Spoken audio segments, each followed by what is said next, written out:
In 1981, in cabin 28 of the Keddie Resort in California, 4 people were brutally murdered. Despite extensive investigations and numerous theories, the case remains unsolved to this day. I'm Enrique Couto, host of Weekly Spooky. Let's take a closer look at the Keddie Cabin Murders. On April 12, 1981, in Keddie, California, the Sharp family, along with some friends of theirs, went to sleep in their cabin numbered 28, which was located in the Keddie Resort Lodge. But unlike just any other typical day, the morning that followed shocked the entire county. 4 people sleeping in that house were brutally murdered. 4 people who went to bed with plans for tomorrow were found with their lives taken. 3 of these people were found dead when the cabin was searched by Sheila Sharp, one of the Sharp's daughters, who had slept at a friend's cabin next door. The victims included Sheila's mom, her 15-year-old brother Johnny Sharp, and Johnny's 17-year-old friend Dana Wingate. But Tina, one of the Sharp sisters, were missing. Her remains were, however, identified by people in the area sometime after the event.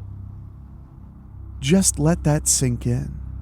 You go to sleep over at a friend's for one night, and in the blink of an eye, all of your family members are dead, and one sister is missing. This entire situation is very unusual, not just because of the murder, but because Sheila's younger brother Greg and Rick were both found safe and sound asleep in their bedrooms. The boy's friend Justin Smart was also found in that room, sleeping away safely. What could precipitate this kind of selective murder spree? While it is a blessing that those kids were left alone, it's hard to imagine how 4 people were brutally murdered and the rest of them who were in the same cabin managed to stay asleep. There must have been some sort of resistance, perhaps a shout for help, or something that could have broken their slumber. All that being said, the news of the murder spread like wildfire, and tons of people gathered around the cabin. Johnny, Dana, and Sue were all found to be bound by some kind of electrical wiring. Murder weapons were abundant at the crime scene, including a bent steak knife, which was lying on the floor, a butcher knife drenched in blood, as well as a claw hammer. The walls and the ceiling were covered with blood splatter. A truly horrifying sight was reported by the people present at the crime scene. So far, nothing seems to make sense in terms of solving this mystery. Why were they killed? Why did the killer spare some people, but had absolutely no mercy for others? And most importantly, who was the killer? First things first, let's take a look at some background on the family members of Sue Sharp and her children. Sharp was described as a quiet person who, like most other moms, loved her children immensely.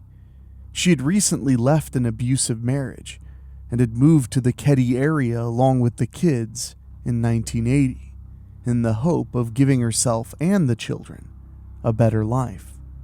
Other than this one detail, overall, the family appears to be relatively average, but it's still a little too early to jump to any conclusions. Back at the Keddie cabin, Tina, one of Sue's daughters, who was missing, was eventually found.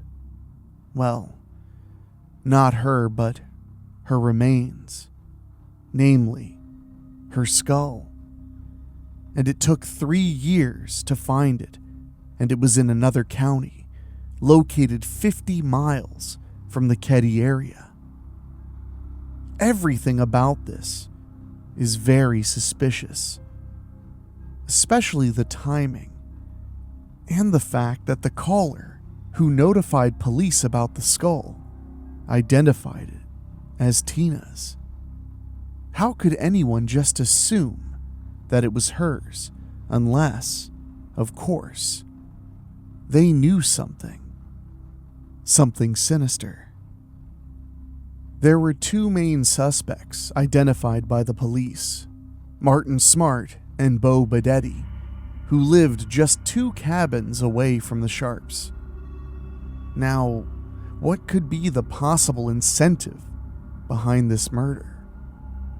Well, Martin Smart was married to Marilyn Smart, who was the mother of Justin Smart, one of the kids who remained alive that horrifying night. But their marriage was not a happy one. Similar to Sue's circumstances, Marilyn also suffered at the hands of her husband, who was quite abusive towards her. Having learned from her own experience, Sue was counseling Marilyn regarding her marriage. After finding out about this interference in their relationship, Martin reportedly, quote, went ballistic about it. However, this isn't the only thing that contributed to the suspicion. Soon after the murder, Martin was quick to leave for Reno, Nevada. The police at that time, though, were convinced that this murder was not caused by one person alone, and that more than one individual was involved, which then led suspicion toward Martin's roommate, Bo. He was an ex-convict and made perfect sense as an accomplice to the crime. This case was particularly twisted and had a lot of questions that needed answers. The general public and people living in the neighborhood were traumatized by it, and they demanded explanations. The police, though, decided to, oddly, end the investigation there. A lot of evidence was ignored and suspects were never interrogated properly. Why? Well, there is still a question there. According to Mr. Wingate, the father of Dana Wingate, quote, the police had stumbled over each other and fouled up the case, and he is certainly not the only one who thinks so. Many people following the case agree that there's some kind of police involvement in the crime itself. We can't say anything for fact, but there are so many things that point towards a cover-up, with the police at the end of the road. Doug Thomas, who was the sheriff at that time, has especially been a center of this speculation and has been accused of a cover-up in many theories posted on the internet, which suggest that the sheriff and Martin Smart were close friends at that time. The sheriff did say that he held a session and advised the Smart couple a few days before the murder, but that somewhat unravels because Marilyn does not recall any such meeting. She even went so far as to add that her husband and the sheriff were never friends. Based on this, and some other suspicious things about her, some people even suggest that Marilyn was a conspirator in the murders. To head back to our shady sheriff, he became very defensive about this whole situation and the allegations that were made against him. So when he noticed that there were quite a huge number of fingers pointing at him in fury and doubt, he stood up and talked to the local people. These were his exact words. There was no shortage of suspects, but suddenly now everybody 35 years or so later has all figured out what happened and that all of the investigating officers were corrupt. It's laughable is what it is. Martin Smart was not a friend of mine, At one point, he and his wife were having some marital issues and they came to my office when I was sheriff and wanted me to counsel them. Now, important to note here is the sheriff's insistence that counseling session happened, something that the wife completely denied. This raises even more questions than answers. Is the sheriff lying, or is the wife? And in either case, why? There could be multiple explanations. Maybe the sheriff was trying to conceal that friendship element here, or maybe the wife is trying to hide something by denying that encounter, either to save her husband or maybe herself. Once again, we can't really say anything for certain. But another fishy thing about this whole counseling scenario: why on earth would anyone go to the sheriff with their marital problems? It just seems unusual. But maybe it's more average in 1980s Keddie, California.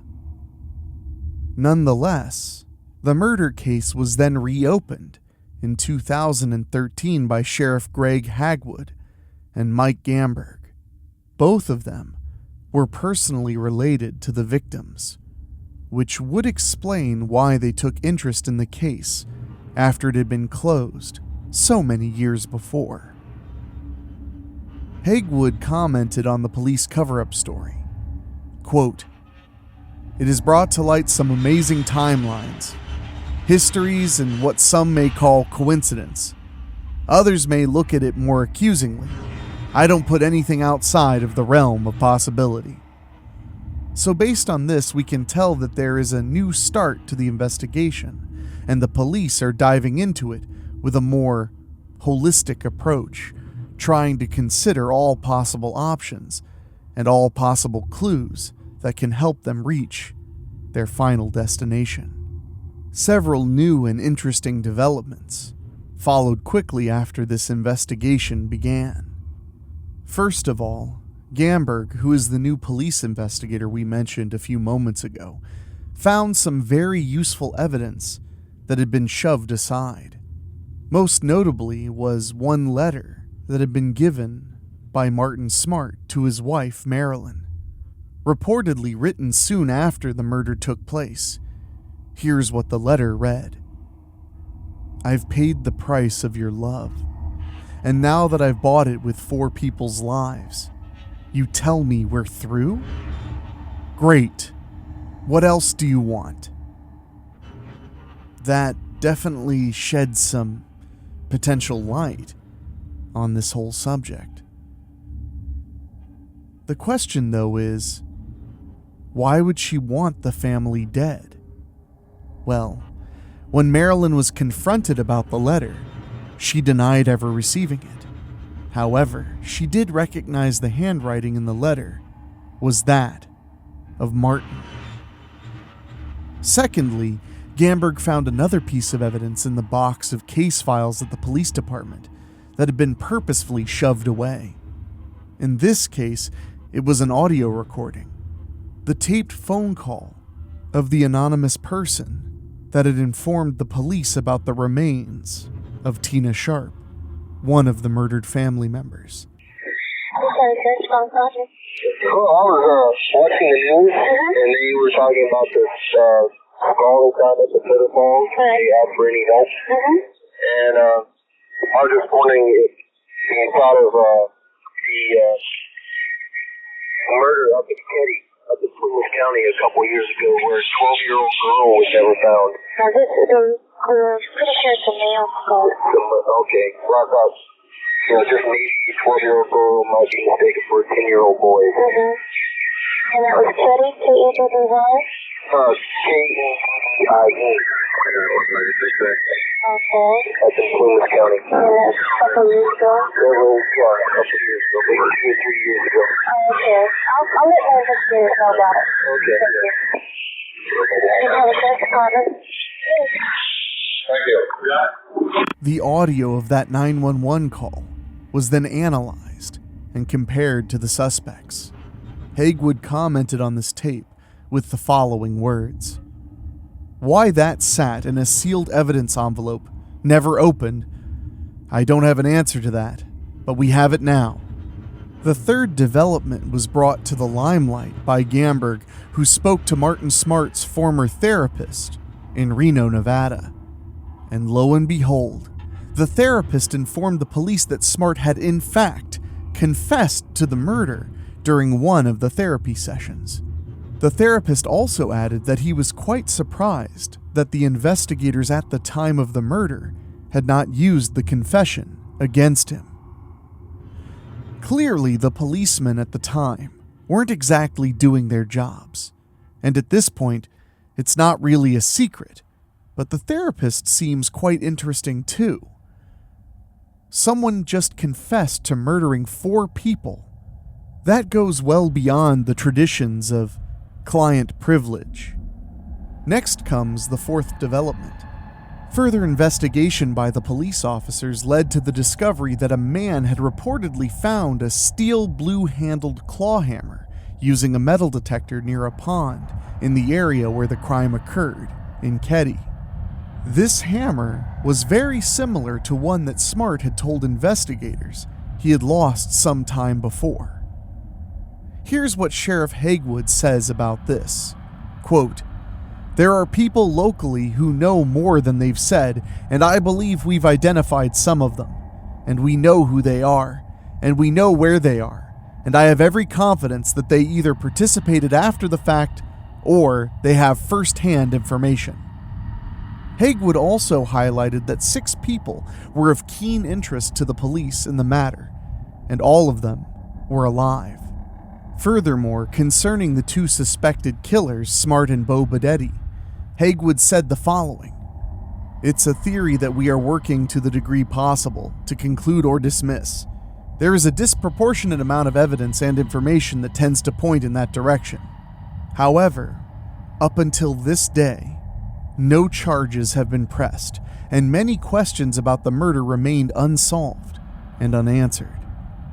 One of the investigators involved in the case says that there is no expiration date on homicides, and with surviving siblings and family members, it's their fundamental obligation to understand who did this and why."